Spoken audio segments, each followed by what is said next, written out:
What's going on YouTube? Chief Red here back with another video, and it is time for the college football 26 review.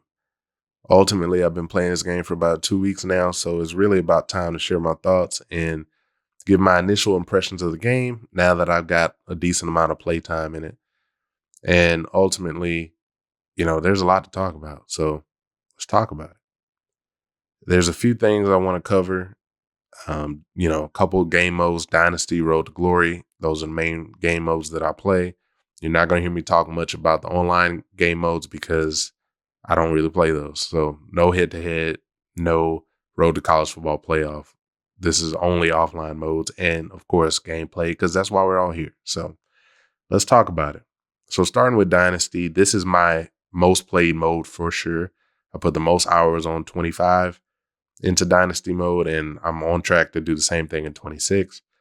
Um, Overall, I like it pretty much the same as last year. It's really not much to Dynasty mode. It's pretty bare bones, to be honest, but it's enough detail to where it's still fun to play. I like the team building aspect. I like the idea of being able to recruit players and then build your team out and see those players progress over the years, and then have them win awards and things like that, because then you get that sense of accomplishment that, yeah, this is the team that I built, right? So it's a lot of fun to play just from that standpoint alone. But there are some issues with just stagnation, right? And I feel like that's a common theme with EA Sports, but especially with college football, right? And you're going to hear me say this a lot throughout this review because I feel like that's the theme of the entire game. Dynasty is no different there, right? They added some sort of nice to have improvements, in my opinion.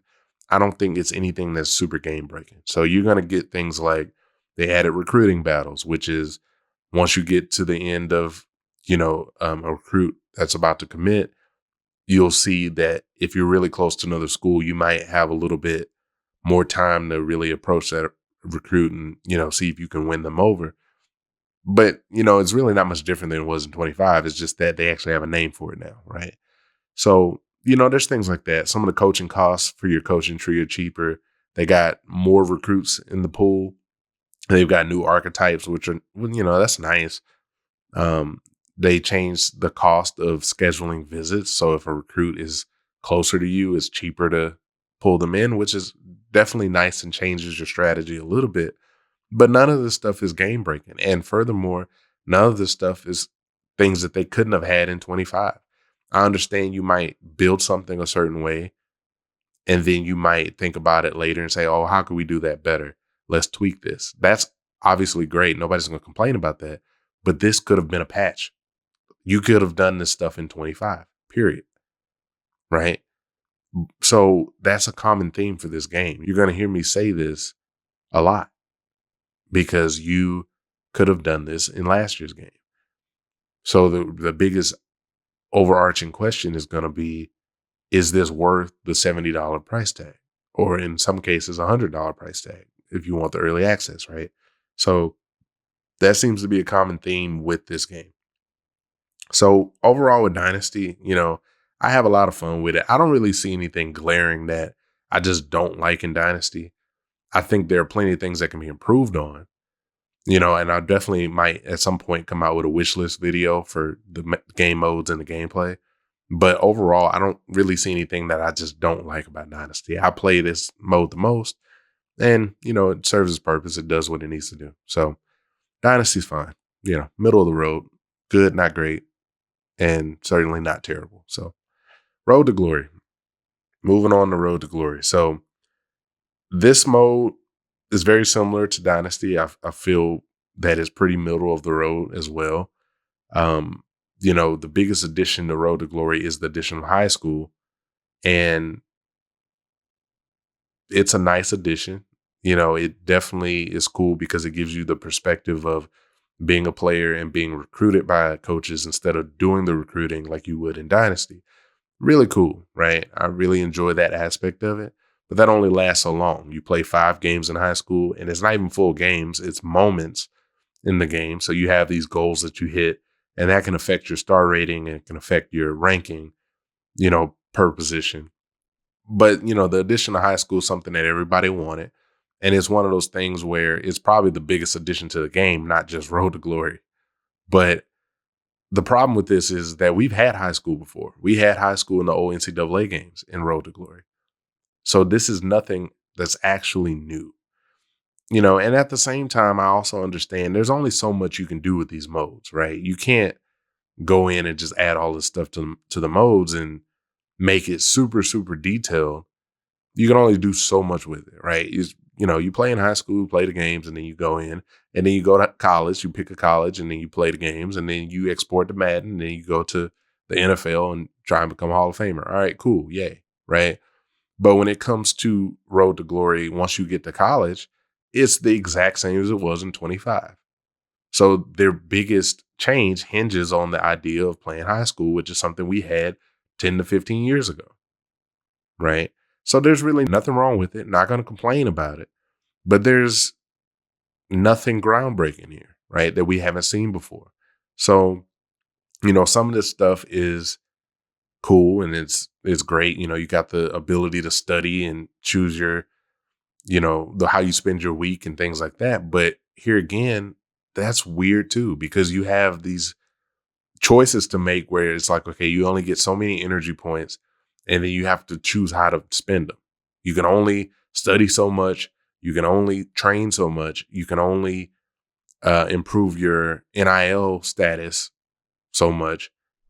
And it gets kind of annoying after a while because you have to sit here and try and figure out how to balance all these different points, right? So, it's a similar thing to what they did in high school as well, because with the ranking system and the star system, that's cool and it's dynamic. You can pick what star you want to start as. And with my running back, I picked a 4-star.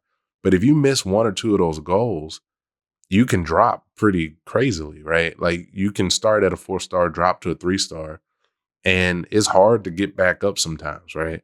And then the thing is that if you miss a couple of those goals, your ranking can drop out of nowhere, right? You could be like, I was the 3rd ranked running back and I ended up being like 47 or something. So of course I played that again because I'm not going to sit here and just let my ranking free fall like this and you falling off recruiting boards and things like that. So that's not fun, so they do have some tweaks that they can make there. And, once you get to college, it's exactly the same, right? It's the same as it was in 25. And, that's fine. It was fun enough. I don't think there's really much wrong with that per se.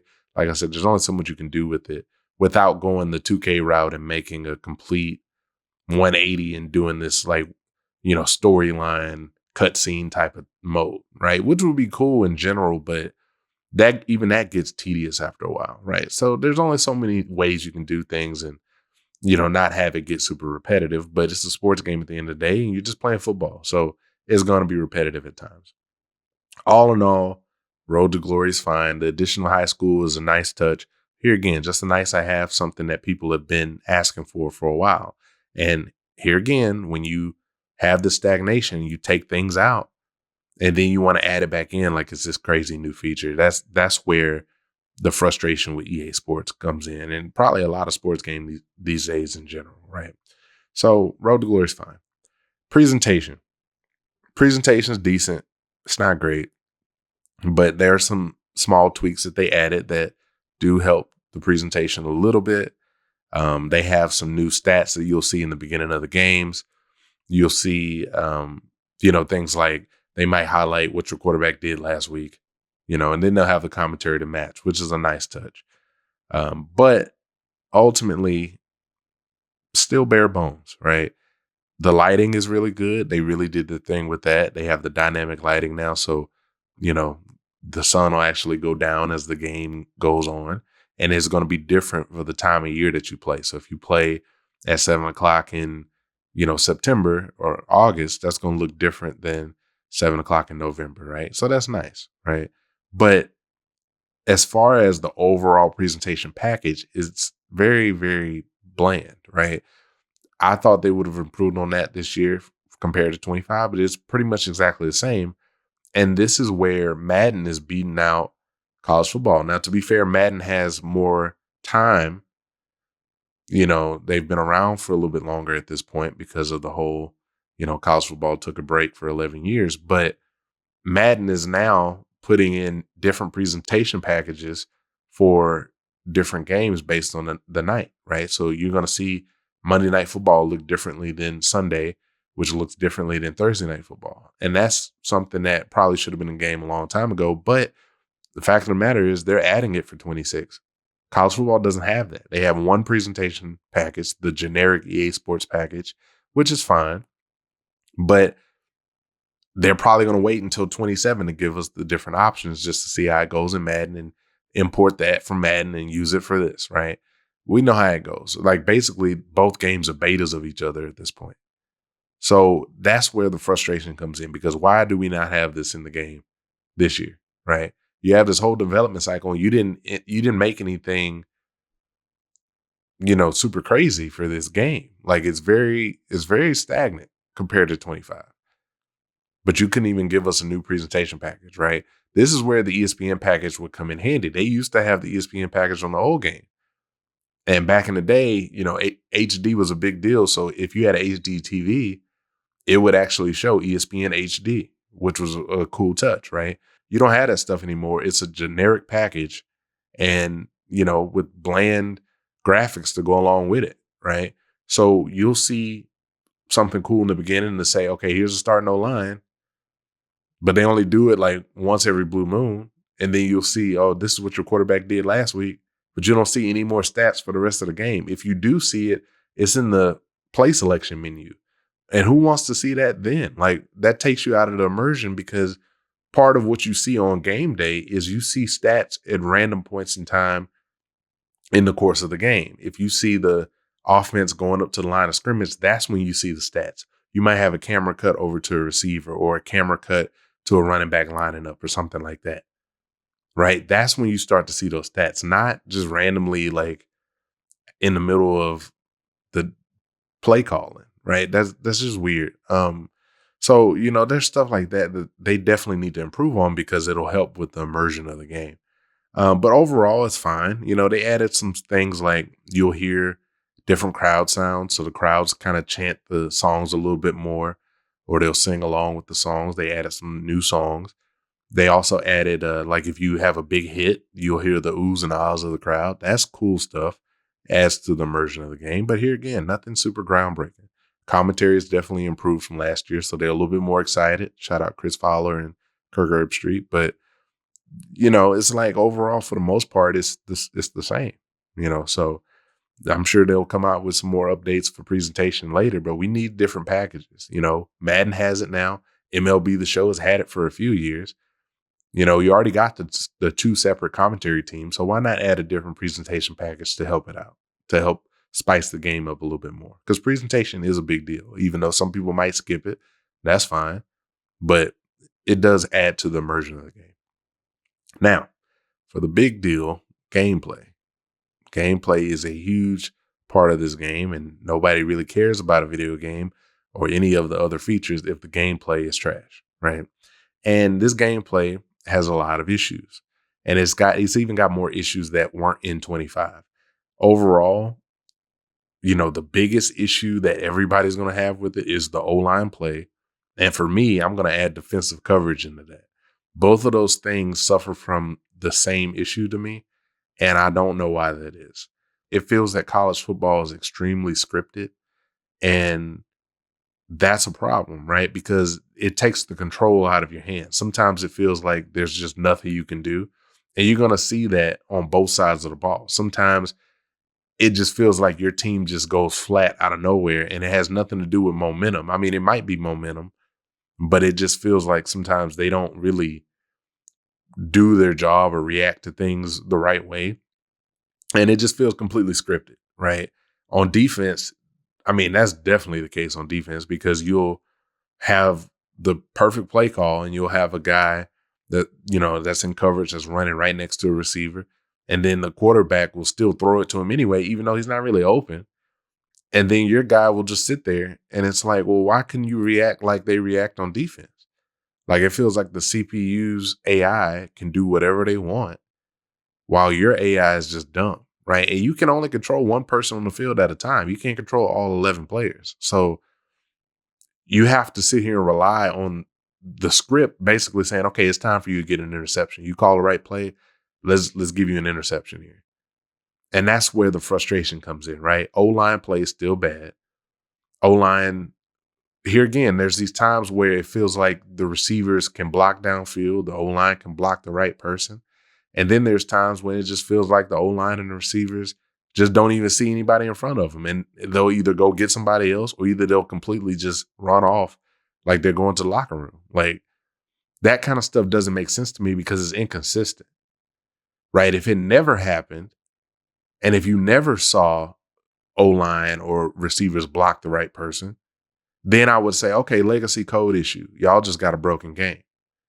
But I know that I've seen my receivers block downfield perfectly. Like I'll be on a run and I'm like, oh, pick that guy up. And he goes and the receiver will pick somebody up and it's perfect. And I'm like, man, good block.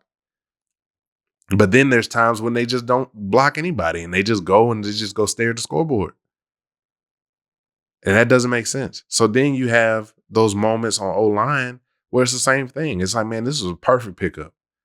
And then there's times when they just don't pick up anybody. And you're like, okay, well, we were just dominating on the run. How is it we can't run all of a sudden?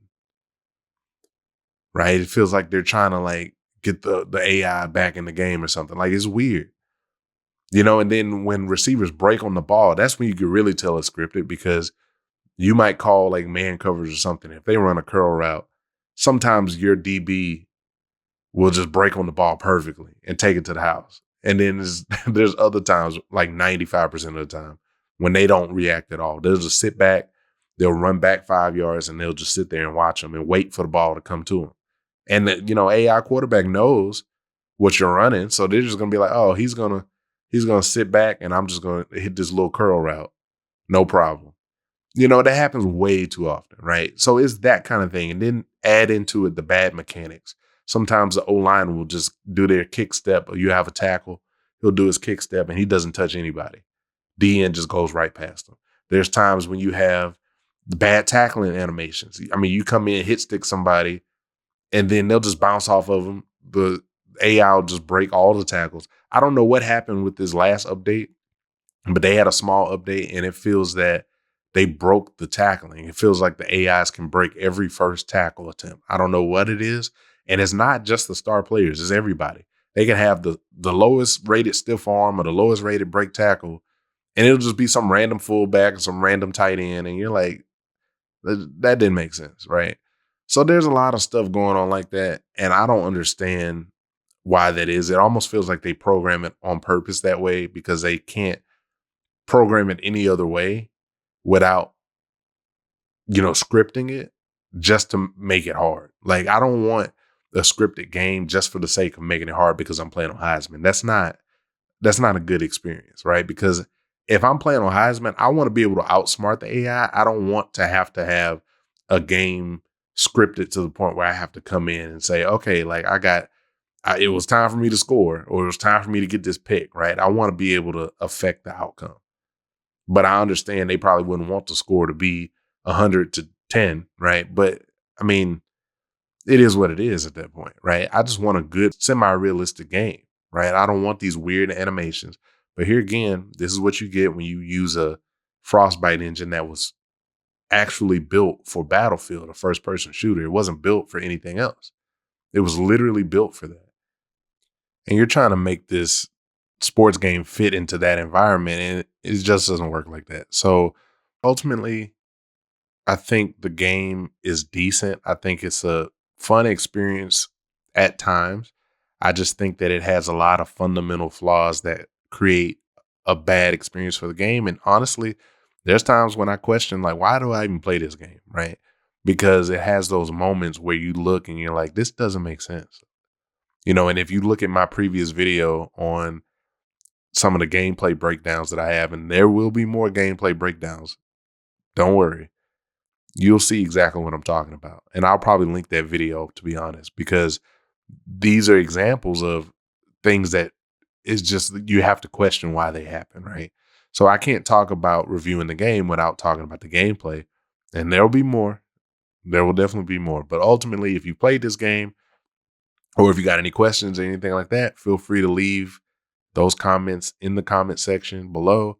And please hit that like, please hit that subscribe. And per usual, appreciate you sticking around. Y'all take it easy.